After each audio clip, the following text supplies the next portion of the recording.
That's mine.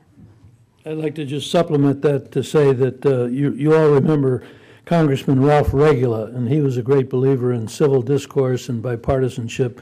And of course, he's retired now, and some folks in Canton are talking about putting together some kind of a Regula Academy to emphasize the value of civil discourse. And some of the local universities, including the two of yours, are possibly involved in that. So there's a lot of feeling, exactly what you say, Jenny, that there ought to be a new stress and emphasis on getting back to civil discourse.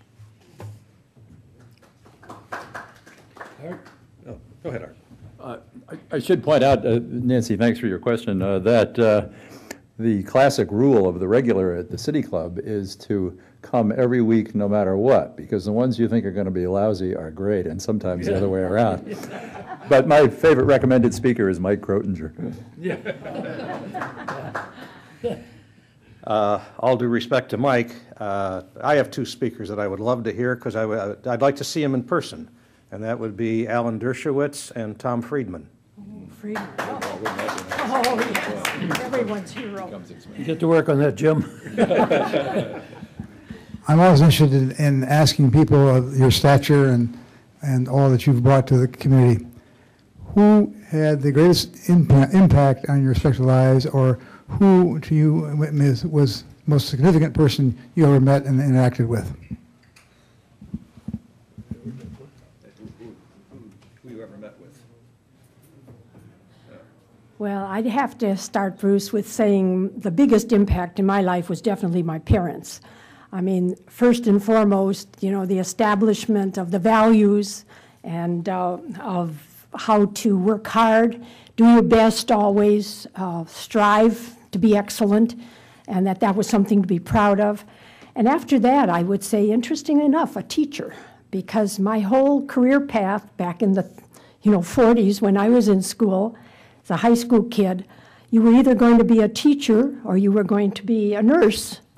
And that was about the only career path for young women. And my high school chemistry teacher said to me, "Why don't you think about chemistry? You seem to be enjoying it. You seem to be gifted in it. Why not go in for that as a career?" That certainly changed my life. I have no idea what I might have had as a life, but the one I've had has been wonderfully rewarding professionally and personally because of a teacher who not only inspired me to love the chemistry, but also said to me, I can get you a scholarship to college, which I was going to need, even though I worked my way through. I'll get you a scholarship if you'll go to Ohio U, which is his alma mater. So he did, and I did, and the rest is history.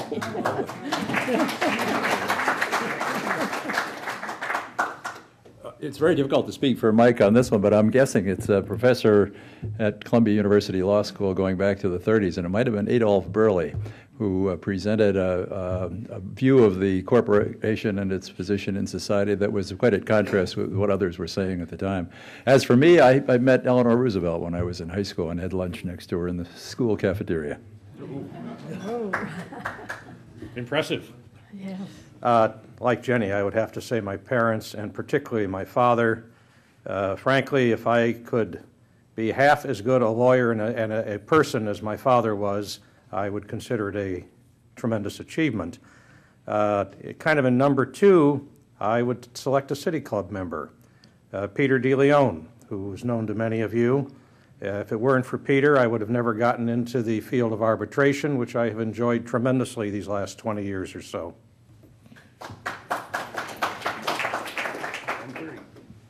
This is a follow-up to Jenny's comment just a moment ago. Jenny, you are the most distinguished chemist I know. You're probably also the most distinguished of several other categories. But you've been an effective spokeswoman for STEM, the science and technology side of education. And yet we know you through your broad-gauge civic activities. I would ask a question to which I think you may have an answer. What aspect of chemistry has stayed with you as you've moved well beyond that field? Well, what is it about what you learned, what you did as a chemist that has proven to be valuable in the broader world?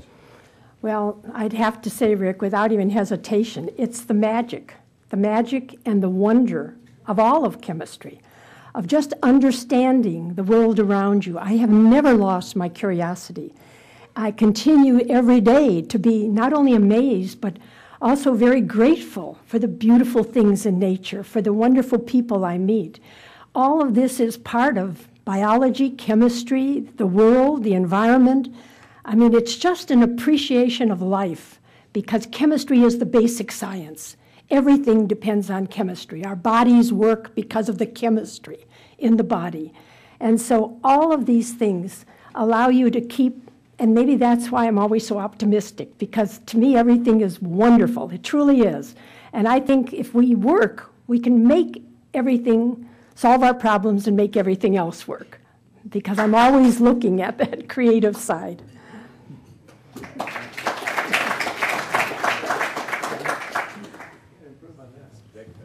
Okay, thank you very much.